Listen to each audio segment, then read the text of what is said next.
Come on the air with breaking news about an extraordinary behind-the-scenes standoff. Come on the air with breaking news about an extraordinary behind-the-scenes standoff with consequences for the future of the rule of law in this country literally on the line.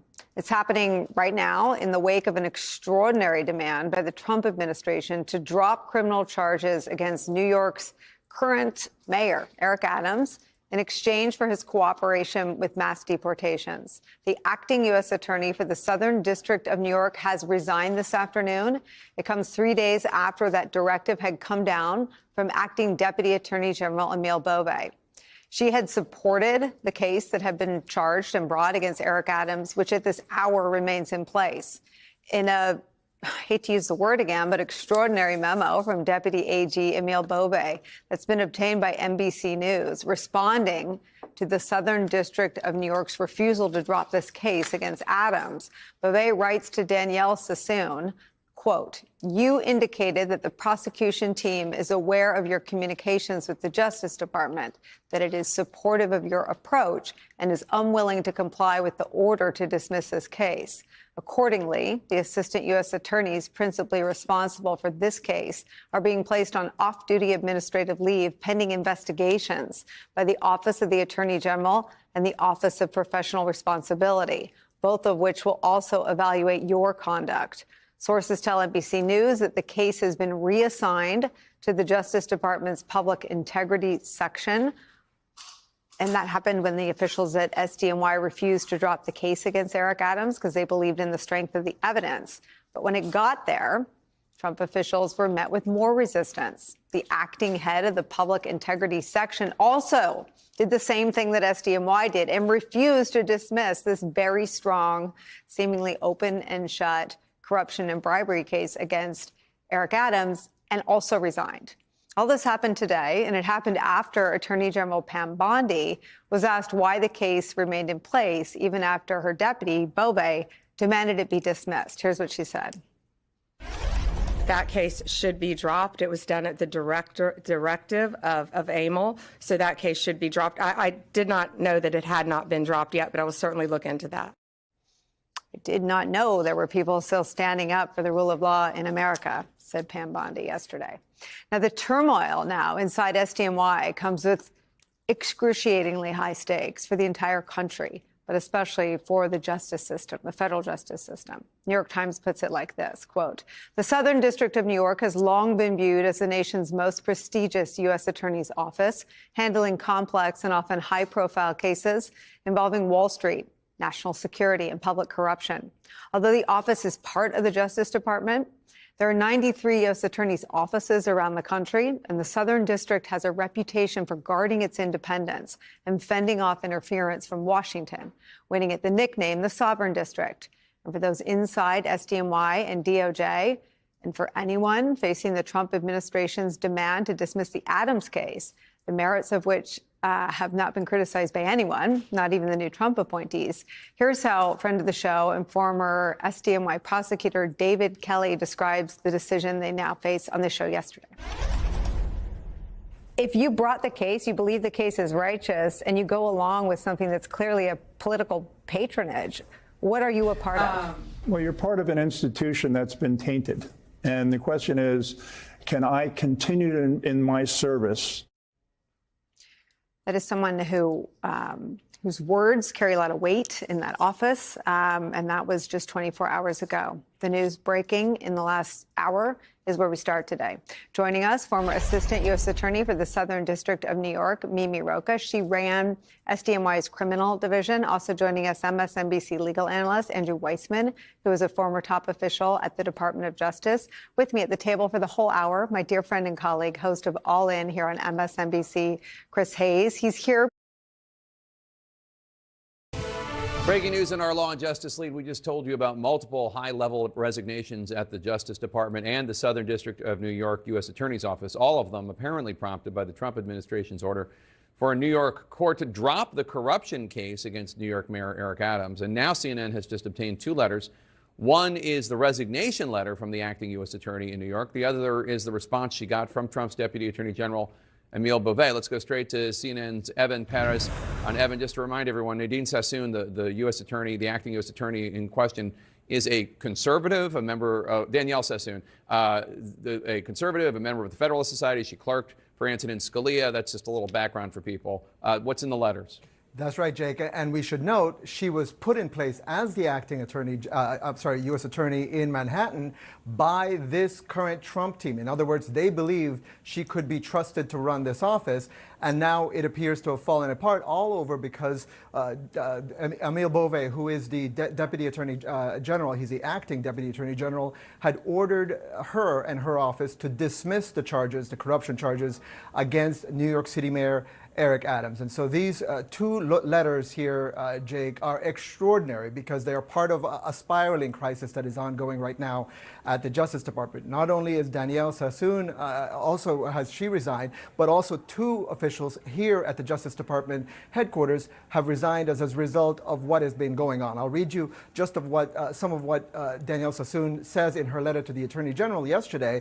She accuses Beauvais of essentially being part of a quid pro quo with attorneys for Eric Adams. She describes a meeting that happened on January 31st in which she says, I attended a meeting on January 31st with Mr. Beauvais, Adams' counsel, and members of my team.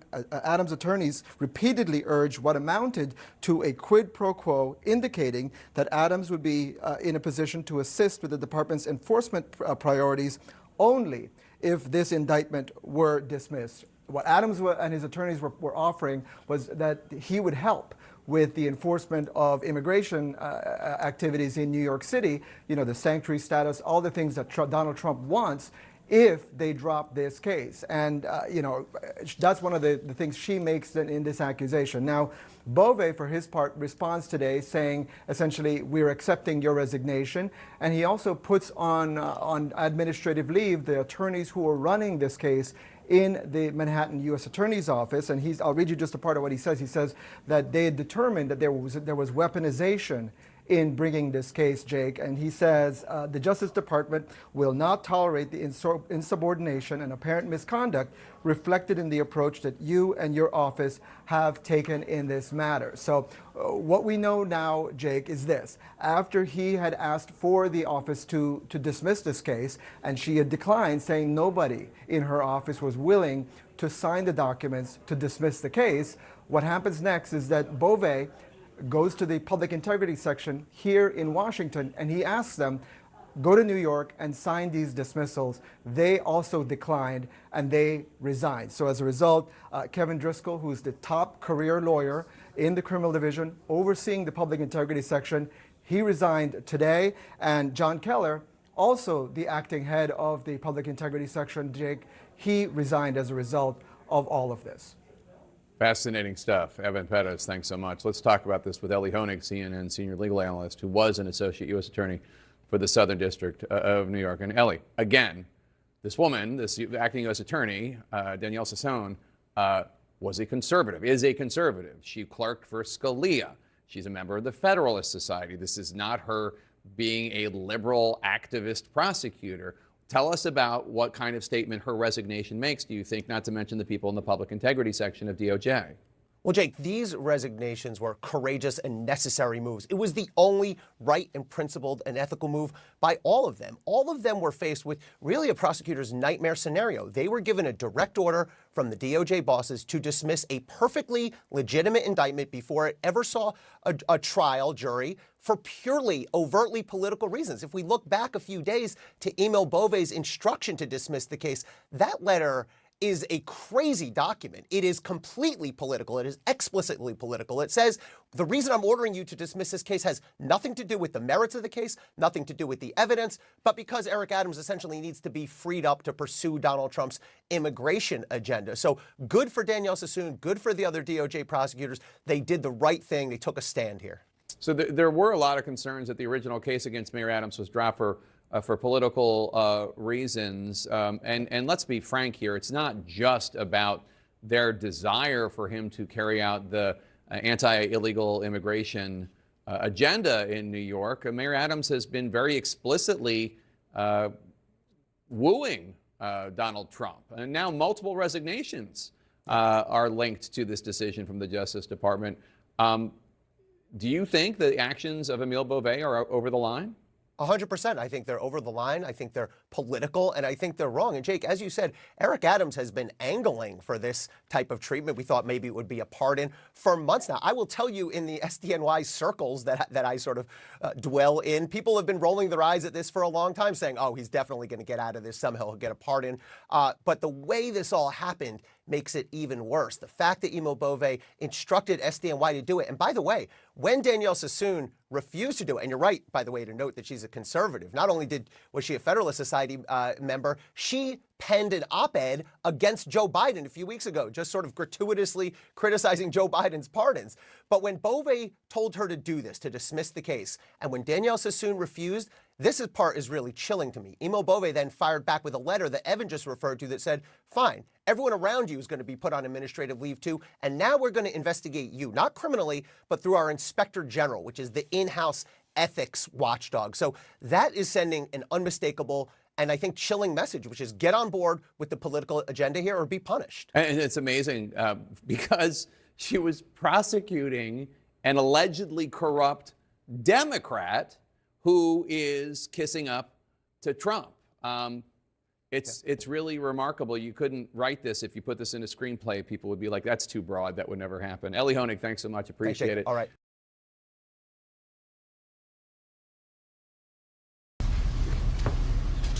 Good afternoon. I'm sorry we were a little bit late. I was in the West Wing swearing in Tulsi Gabbard, and so I just came straight back here. So thanks for being patient with us with the delay. We're here today because we have filed charges against the state of New York. We have filed charges against Kathy Hochul. We have filed charges against Letitia James and Mark Schroeder, who is with DMV. This is a new DOJ, and we are taking steps to protect Americans, American citizens, and angel moms, like the mom standing right behind me, who you're going to hear from in a moment. New York has chosen to prioritize illegal aliens over American citizens. It stops today. As you know, we sued Illinois, and New York didn't listen. So now you're next. Millions of illegal aliens with violent records have flooded into our communities, bringing violence and deadly drugs with them. With me today, I'm so proud to be joined by Tammy Nobles. Tammy is an angel mom. Her beautiful daughter, Kayla Hamilton, was murdered by an MS-13 member in 2022. Kayla had just turned 20 years old, and she was raped and murdered by someone who should not have been in our country. Yet, he was released, flown to Maryland, where he committed this violent murder. I just want you to hear from, Tammy. Tammy represents not only herself and her family, but all of the great angel moms around this country who have suffered because of what the Biden administration did, and it is over. Thank you for having me here today and being able to share Kayla's story. Her murderer was able to come across the border knowing that he was flagged as an MS-13 gang member, and he had a criminal record in 2020 in El Salvador for illicit gang activity. He came over as an unoccupied alien child, saying that he was afraid of gang activity in his country. Health and Human Services called him a nice boy, and he showed age-appropriate behavior. That fell so wrong when he murdered my daughter. He ended up in Maryland, where he was able to rent a room in the same mobile home as her.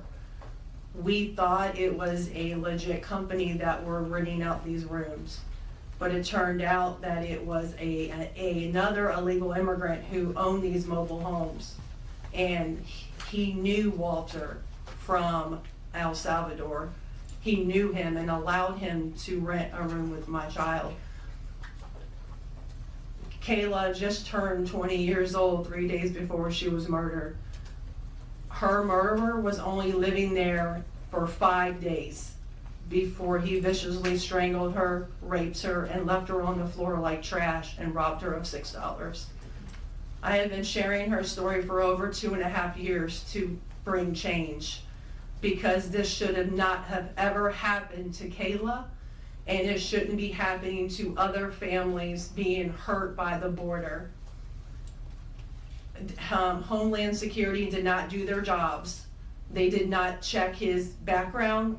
You know, they did say that he was processed. So if they processed him, they knew that he was a gang member and still allowed him here. Health and Human Services did not verify the sponsor and allowed him to go with a sponsor that they don't even know if it was his cousin or his aunt. And he was able to leave the sponsor's house to go live wherever he wanted. And I am going to continue sharing Kayla's story to help save others and to bring awareness of what was happening under the Biden-Harris administration. And I'm so thankful for Pam having me here today, and I'm so thankful for the opportunities I got from Trump and any other platform, you know, people who allowed me to share her story, because this is going to end. No other parent should suffer by having their child murdered by somebody that shouldn't be here. And I'm gonna continue, you know, sharing it, and for Kayla, you know, and also for others. Thank you. And it's my understanding that he also admitted to other murders, correct? Multiple murders. He wrote a letter, and it was intercepted in jail, that he committed 4 murders and 2 rapes. And that's who we were letting walk into our country. And that's why President Trump has directed this to stop. And if you don't comply with federal law, we will hold you accountable. We did it to Illinois, strike 1. Strike 2 is New York. And if you are a state not complying with federal law, you're next, get ready. And the great men and women of law enforcement are standing behind me today. We have FBI, DEA, ATF agents. They put their lives on the line every single day to protect us. And what New York has, they have green light laws, meaning they're giving a green light to any illegal alien in New York, where law enforcement officers cannot check their identity if they pull them over. Law enforcement officers do not have access to their background. And if these great men and women pull over someone and don't have access to their background, they have no idea who they're dealing with. And it puts their lives on the line every single day. Violent criminals, gang members, drug traffickers, human smugglers will no longer terrorize the American people. And that is why we are here today. You will be held accountable if you do not follow federal law. It's over, it ends, and we're coming after you. Questions? We have time for a few questions. David Spott with Fox News. Madam Attorney General, thank you and welcome to the Justice Department. Thank you. I have a quick on-topic and a quick off-topic Sure. question. On-topic, in your executive order or in your orders on the first day you were here, you talked about working with the Justice Department, or these sanctuary cities, as you say, will be punished. Today you're putting people on notice. Right now, we're just lawsuits. Is this going to go further? What kind of punishment are we talking about? Is there any grounds to charge individuals, charge politicians? How far is this going to go? Well, we're going to see what they do next, David. We have sued them all. We've personally sued the governor, the Attorney General, Letitia James, and Mark Schroeder with DMV, because he has the green light laws. So what they have to do, they have to start complying with federal law. If they don't, we're going to appeal it, and we will win. They have to comply with federal law. Did you have a second question? I did have a second off-topic question in this regard. The judiciary today, Elon Musk, who has enormous influence in the Trump administration, posted on X, quote, "There needs to be an immediate wave of judicial impeachments, not just one." As the Attorney General of the United States, how do you respond to that? Should the process work out in the courts before We talk about judicial impeachments. I mean, these are just TROs now at this time. Shouldn't these just play out?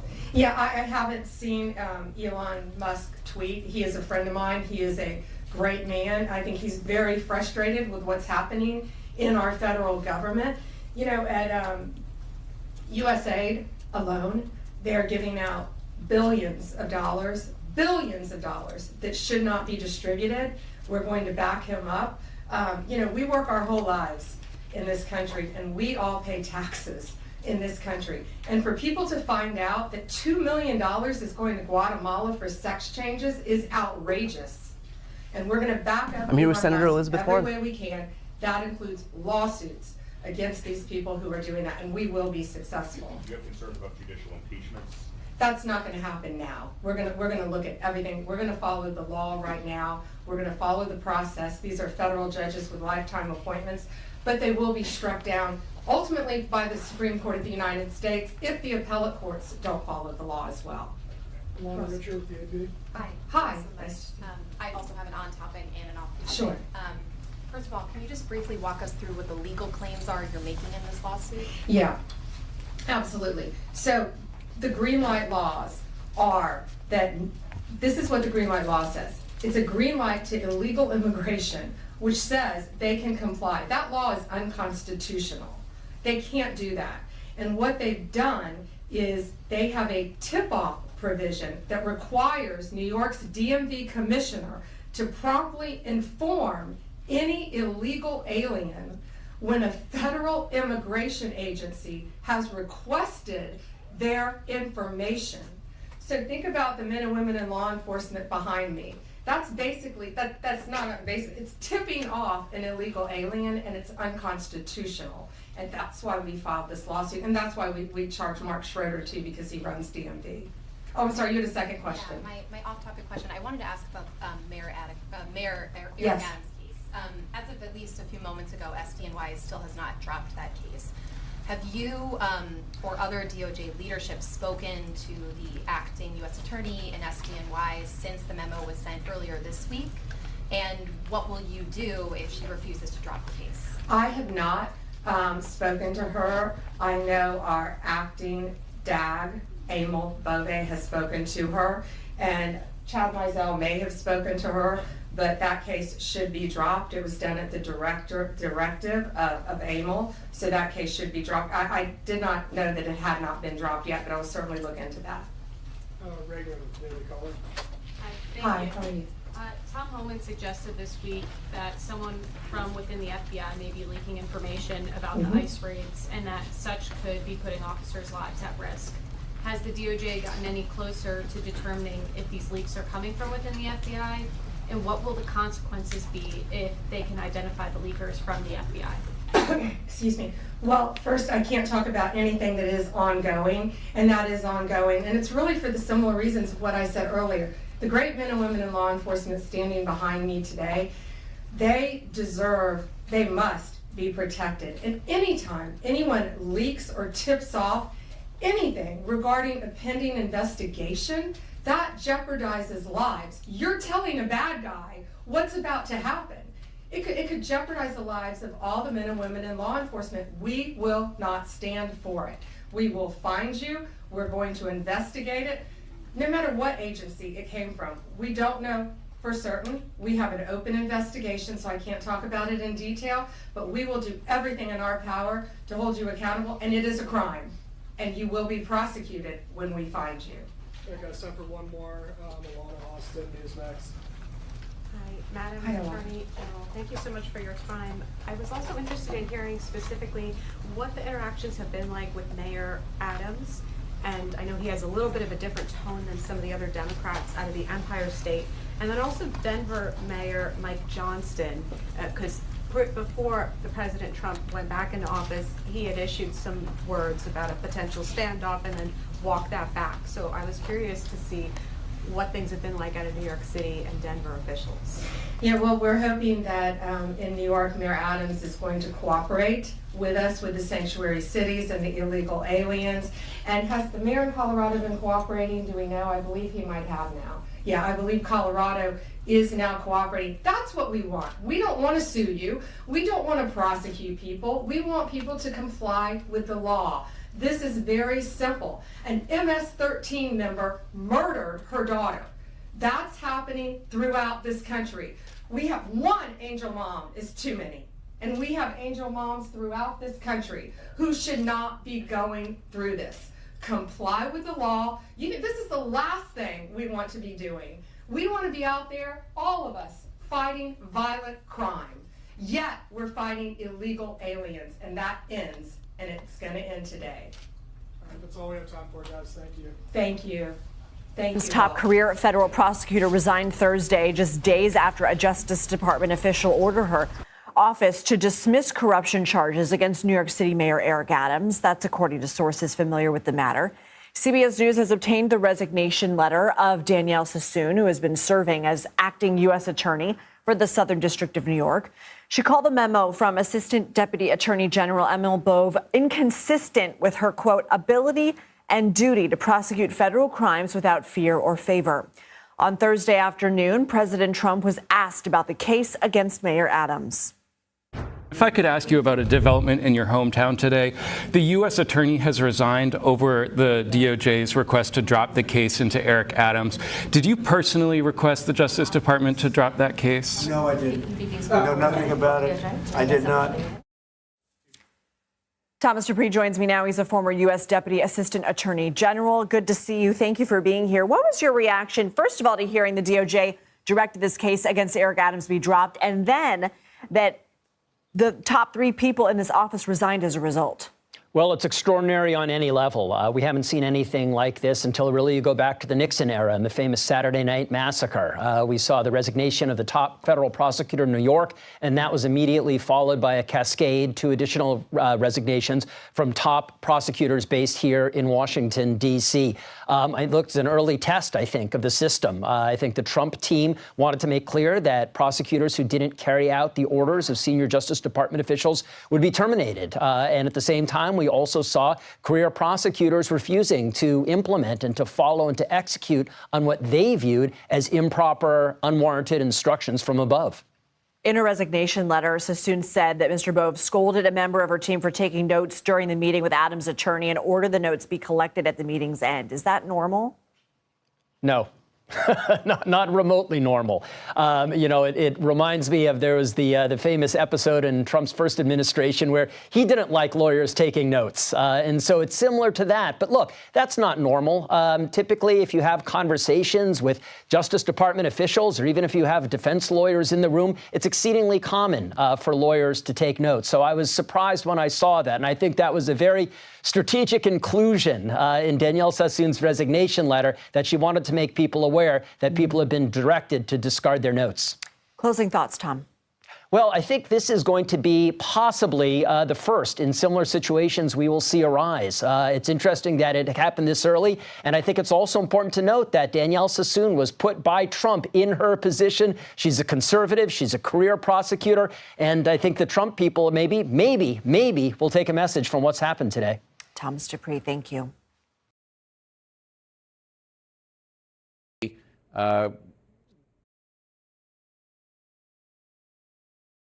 Law and Justice lead, we just told you about multiple high-level resignations at the Justice Department and the Southern District of New York U.S. Attorney's Office, all of them apparently prompted by the Trump administration's order for a New York court to drop the corruption case against New York Mayor Eric Adams. And now CNN has just obtained two letters. One is the resignation letter from the acting U.S. attorney in New York. The other is the response she got from Trump's Deputy Attorney General Emil Bove. Let's go straight to CNN's Evan Perez. On Evan, just to remind everyone, Nadine Sassoon, the U.S. attorney, the acting U.S. attorney, with consequences for the future of the rule of law in this country, literally on the line. It's happening right now in the wake of an extraordinary demand by the Trump administration to drop criminal charges against New York's current mayor, Eric Adams, in exchange for his cooperation with mass deportations. The acting U.S. attorney for the Southern District of New York has resigned this afternoon. It comes 3 days after that directive had come down from acting Deputy Attorney General Emil Bove. She had supported the case that had been charged and brought against Eric Adams, which at this hour remains in place. in a, I hate to use the word again, but extraordinary memo from Deputy AG Emile Bobe that's been obtained by NBC News, responding to the Southern District of New York's refusal to drop this case against Adams. Bobe writes to Danielle Sassoon, quote, "You indicated that the prosecution team is aware of your communications with the Justice Department, that it is supportive of your approach and is unwilling to comply with the order to dismiss this case. Accordingly, the assistant U.S. attorneys principally responsible for this case are being placed on off-duty administrative leave pending investigations by the Office of the Attorney General and the Office of Professional Responsibility, both of which will also evaluate your conduct." Sources tell NBC News that the case has been reassigned to the Justice Department's Public Integrity Section. And that happened when the officials at SDNY refused to drop the case against Eric Adams because they believed in the strength of the evidence. But when it got there, Trump officials were met with more resistance. The acting head of the Public Integrity Section also did the same thing that SDNY did and refused to dismiss this very strong, seemingly open and shut corruption and bribery case against Eric Adams, and also resigned. All this happened today, and it happened after Attorney General Pam Bondi was asked why the case remained in place even after her deputy, Bobe, demanded it be dismissed. Here's what she said. That case should be dropped. It was done at the directive of Emil, so that case should be dropped. I did not know that it had not been dropped yet, but I will certainly look into that. I did not know there were people still standing up for the rule of law in America, said Pam Bondi yesterday. Now, the turmoil now inside SDNY comes with excruciatingly high stakes for the entire country, but especially for the justice system, the federal justice system. New York Times puts it like this, quote, "The Southern District of New York has long been viewed as the nation's most prestigious U.S. Attorney's office, handling complex and often high-profile cases involving Wall Street, national security, and public corruption. Although the office is part of the Justice Department, there are 93 U.S. attorneys' offices around the country, and the Southern District has a reputation for guarding its independence and fending off interference from Washington, winning it the nickname the Sovereign District. And for those inside SDNY and DOJ, and for anyone facing the Trump administration's demand to dismiss the Adams case, the merits of which have not been criticized by anyone, not even the new Trump appointees. Here's how friend of the show and former SDNY prosecutor David Kelly describes the decision they now face on the show yesterday. If you brought the case, you believe the case is righteous, and you go along with something that's clearly a political patronage, what are you a part of? Well, you're part of an institution that's been tainted. And the question is, can I continue in my service? That is someone who whose words carry a lot of weight in that office, and that was just 24 hours ago. The news breaking in the last hour is where we start today. Joining us, former Assistant U.S. Attorney for the Southern District of New York, Mimi Rocha. She ran SDNY's criminal division. Also joining us, MSNBC legal analyst Andrew Weissman, who is a former top official at the Department of Justice. With me at the table for the whole hour, my dear friend and colleague, host of All In here on MSNBC, Chris Hayes. He's here because he wrote a tremendously important new book, and we are going to get to it, but we're going to steal his brilliant brain for this conversation, too. The book is called The Siren's Call, How Attention Became the World's Most Endangered Resource. Mimi, I start with you because I know you've been on the phone today with folks inside that office. What's happening right now? Nicole, what I'm hearing is, there's just been this sort of explosion of tension, if you will, that's been built up over the past few days. Obviously, when the directive came from DOJ to dismiss the case and, hours and then days went by and it didn't happen, it was pretty clear that there was resistance to that directive coming from within the office. I just have to say, I know you've said this already, but I just want to reiterate it. I mean, my phone is just blowing up with alumni, not just from SDNY, but from all over DOJ, who are so proud of Danielle Sassoon, the courage that it takes to do this with this administration and what she's going to be put through now. And I don't know her decision-making process or exactly how she got here, but I am not surprised because she has always been a person of integrity, and it just makes me beyond proud to see that office, because she didn't make this decision alone. I am sure, you know, as we've been seeing in the reporting and even in Beauvais' letter, that the line prosecutors who have this case, you know, support this, and the people in the office, she must have tremendous support from them. And it's just a really, really hard time there right now. But we're going to get through it. And by we, I mean all DOJ alumni and current prosecutors, because this shows that our commitment to the rule of law and integrity is stronger than the Trump administration's bullying. I want to do three things. I mean, we're going to come on the air with news that is really dark and really bleak, and we're going to try to sort of calmly sift through it with the best people we have at our disposal, and that's who we have here today. I want to just back up a little bit and share a couple of things that have come across our desk in the last hour. And Chris, I'm going to have you help me do this. One is the story itself. So here's the story. This is the Times lead on the story. Manhattan's U.S. attorney on Thursday resigned days after she was ordered to drop the corruption case against New York City's mayor. Then, when Justice Department officials sought to transfer the case to Maine DOJ, to the Public Integrity Section, which oversees corruption cases, the two men who led that unit also resigned. According to 5 people with knowledge of the matter, the resignations represent the most high-profile public resistance so far to Trump's tightening control over the Justice Department. Danielle Sassoon, not that anyone in the department has a political sort of brand or character, but she is from a conservative. She got to the Justice Department through a very conservative pathway. Yes, and I mean, take a step back for just a second here. This letter by Emil Beauvais, which I have to say is a wild document. I mean, wild. We will read the whole thing while we're on the air. Sort of, it has a kind of unhinged quality to it. Like, you can hear him like banging the keyboard as he writes. You know, how dare you? Basically, how dare you? The theory of the case here is that the Biden Justice Department was weaponized against its political enemies. The Biden Justice Department, whose U.S. attorneys prosecuted a senior Democrat from New Jersey and convicted him, and the Democratic mayor of the biggest city in America. This is the theory of weaponization, with this tortured nonsense about it had to do with somehow... And the president's son. And the president's son, right? This is the weaponized department.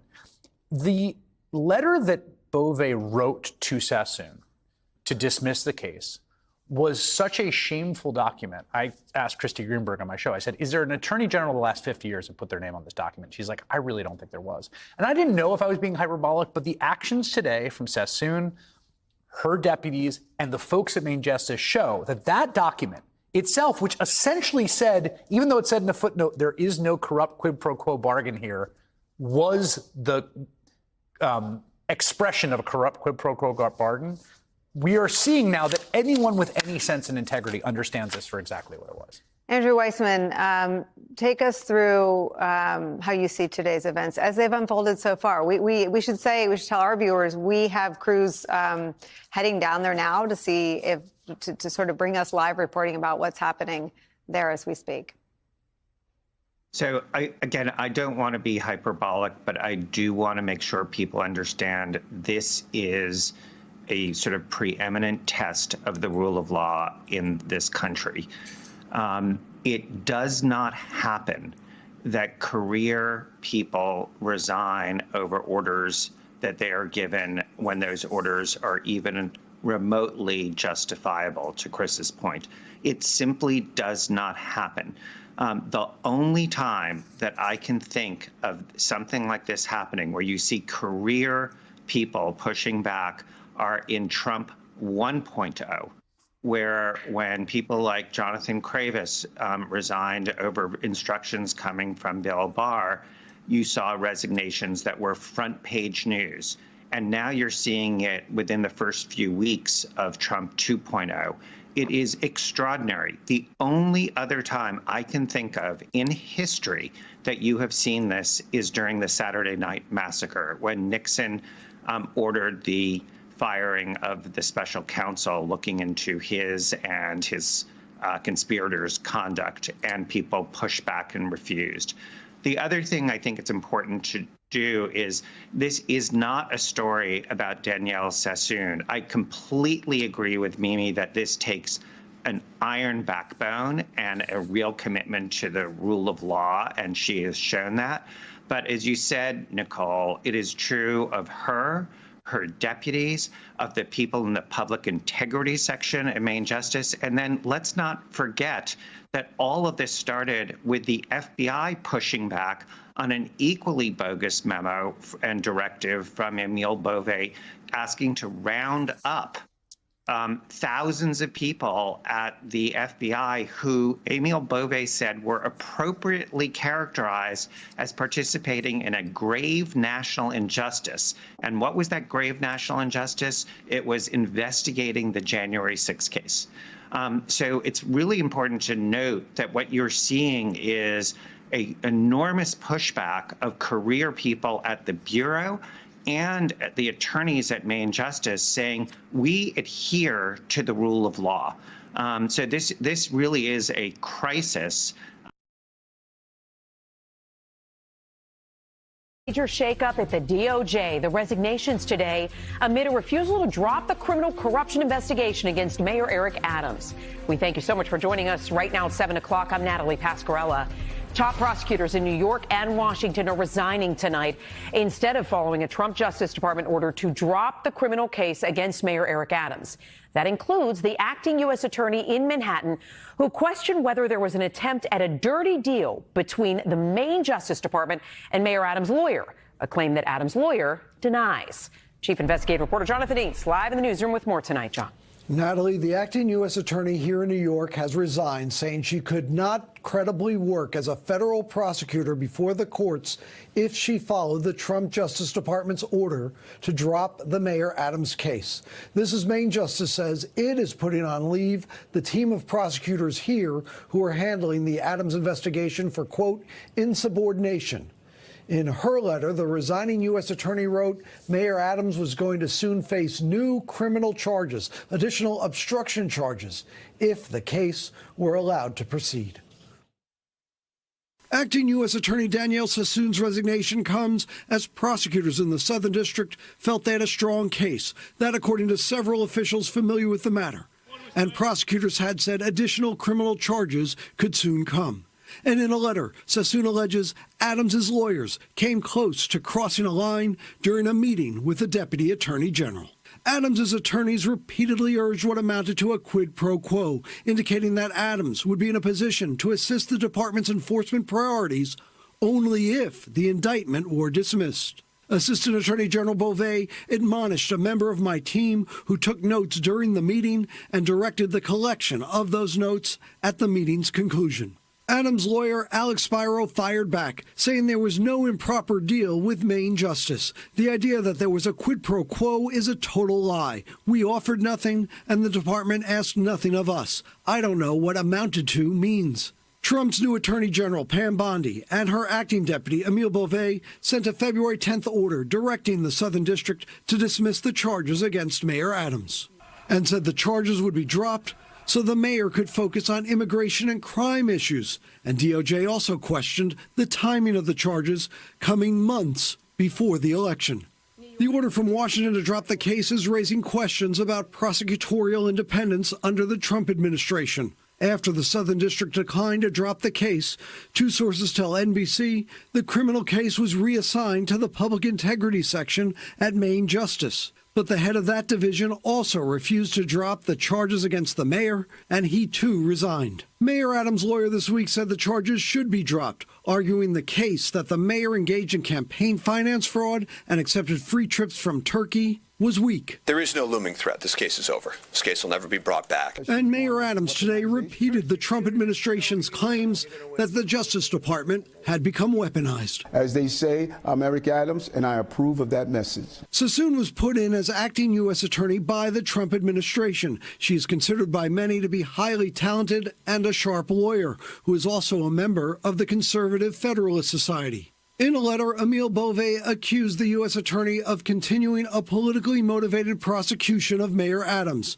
and he ordered the line prosecutors handling the Adams case to be placed on leave because they were supportive of continuing the case. And then he ordered an internal investigation of each prosecutor. He said none of them had the authority to contest the weaponization concerns of the Trump administration about the Justice Department generally and the Adams case. From Washington, Acting Deputy Attorney General Beauvais said he takes no pleasure in sending personnel from Washington to do the work. We are hearing from Mayor Adams after his meeting with Trump's border czar. The reason the mayor says Tom Homan is frustrated. That is where we're starting tonight at 6. I'm Natalie Pasquarello. And I'm David Ushery. A flurry of breaking developments focused on the mayor coming out of City Hall, and we do have live team coverage with Chief Investigative Reporter Jonathan Dienst.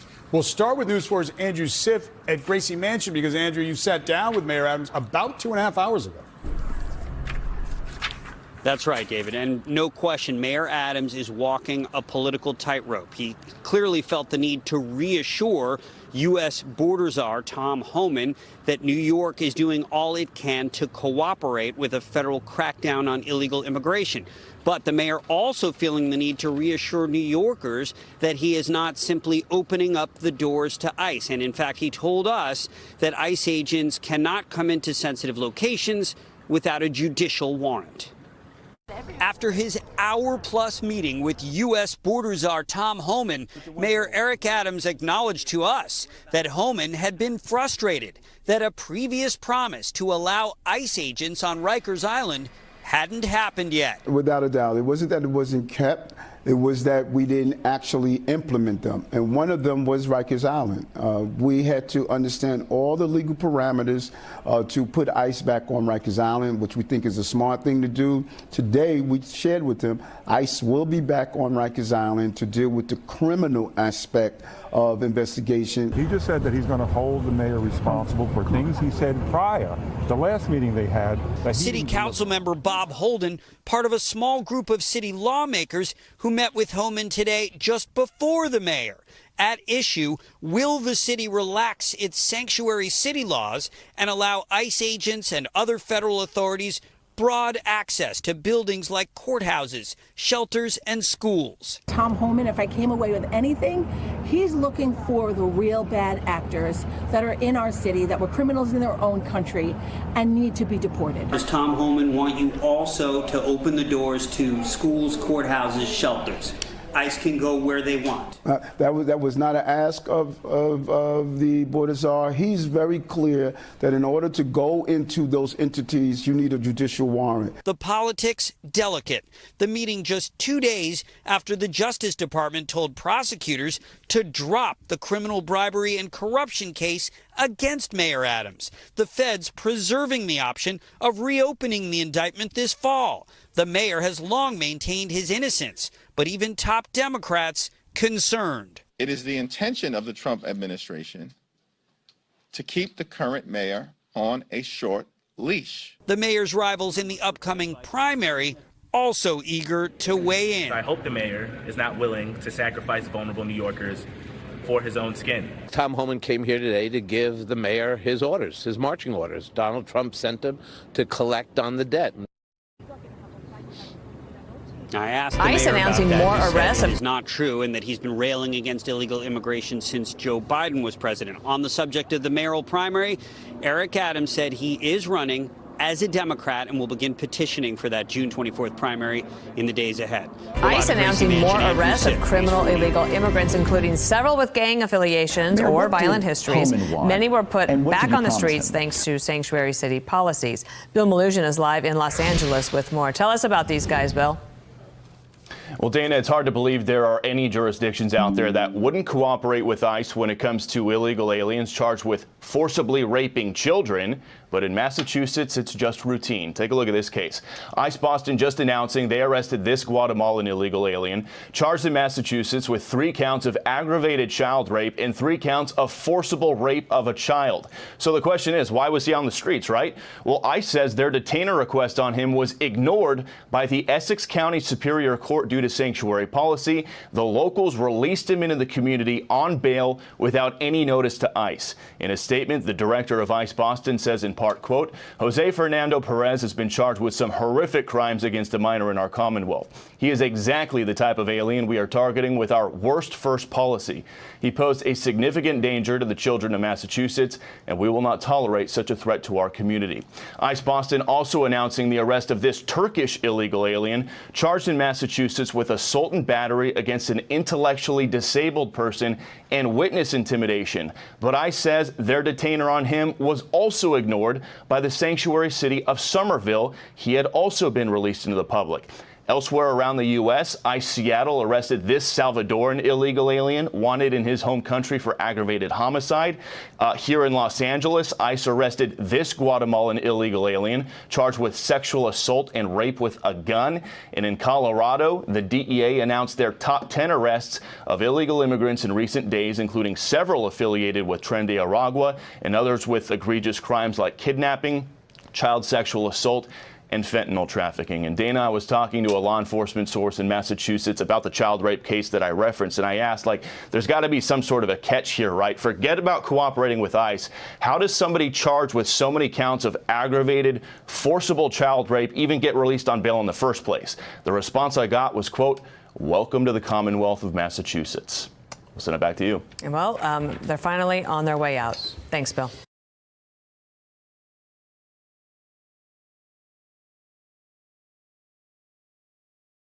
DOJ and Elon Musk have just exposed a decades-old underground mine. You're looking at it. It's in Boyers, Pennsylvania, and seemingly it's in the middle of nowhere.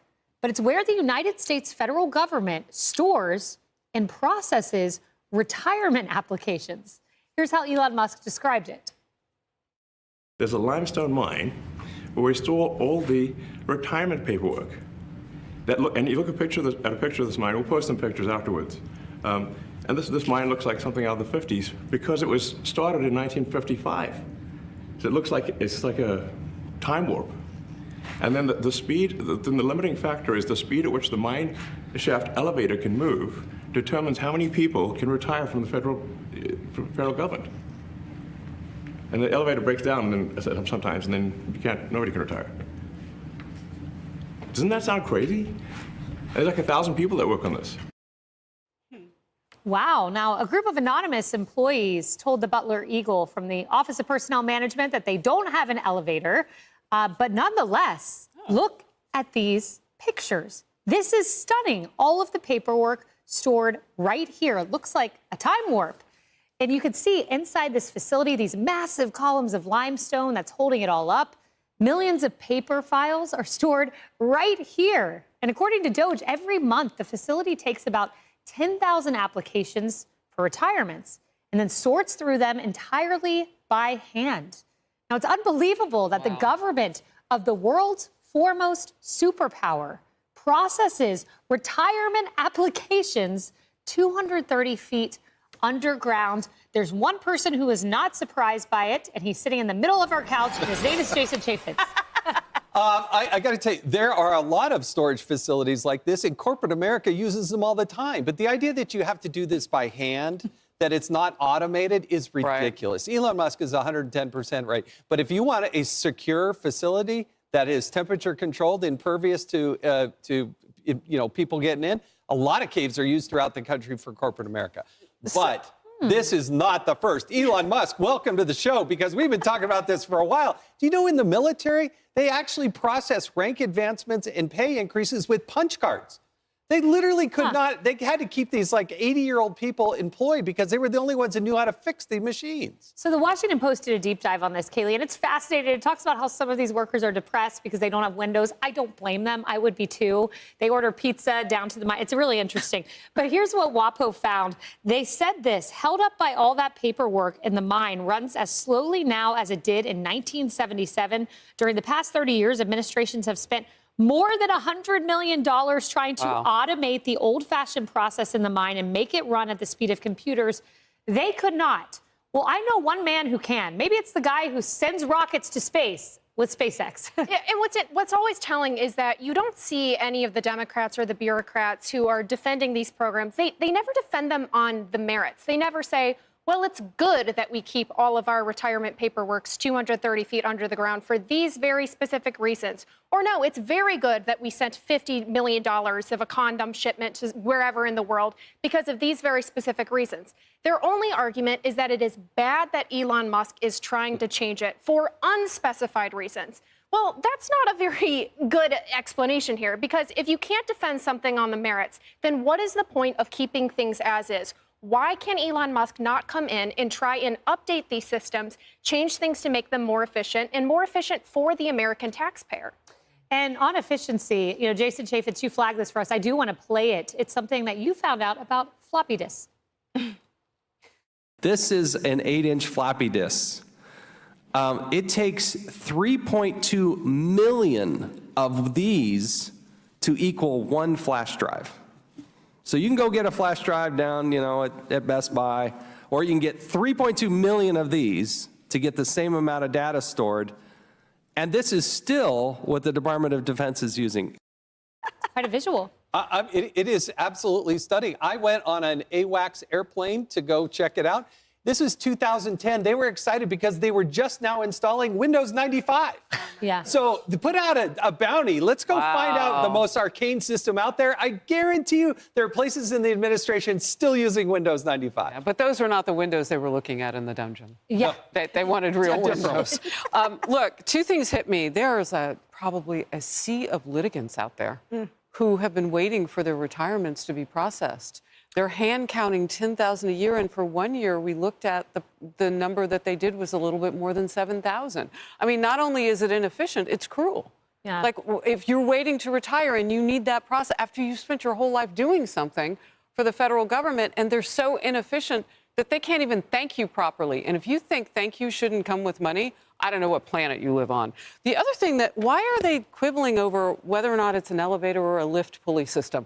That's the only thing that comes up? Yeah. Like, I want to quibble over how we move the paperwork. No, I want to quibble over why it's in the basement. Like, at least it's limestone, and that can pull out a little bit of the humidity. But is that why it's in the basement?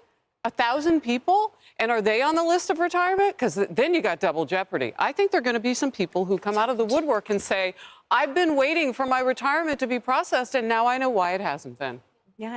Guys, with all due respect for, obviously, that wonderful company that does that and those employees working really hard. The issue is not the cave. The issue is not the situs. It's the antiquated system. And when they say we've spent $100 million trying to automate it, but they couldn't, well, it wasn't lack of funding. It's the lack of ingenuity, and it's the lack of leadership saying this will be executed. When we think about our medical records, those have all been digitized. We know now, I'm sure, with all of our healthcare, like you have to log on to a portal now. Law firms, the same. Why not the federal government? When I think about the security of this facility, the use of the caves, the protection of data privacy, well, I laugh at the fact that my information among the 92 million Americans whose information was breached during the OPM hack of the government. The point is that this type of mountain is not needed because A, we get breached anyway, or at least we did under the prior administration. That's right. And B, that this isn't the kind of paperwork that the CIA needs to preserve. This is exactly what should be automated. To your point, the outrageous shrieks about this should be about what was uncovered. It should not be about the messenger, and it should not be about the attempts to change it. Because at the end of the day, if we want that security of our federal workforce, the safety of our brave warfighters in uniform, then we have to get with the times. Yeah. I would just add, we have to hang on to paperwork for the Internal Revenue, the IRS, Internal Revenue Service, for 7 years. They've had stuff down there for decades. Yeah. So if we have to keep up with a shorter time, I'm just wondering, what are they hanging on to? It is a balance, though, because we know computer systems can fail and be hacked. So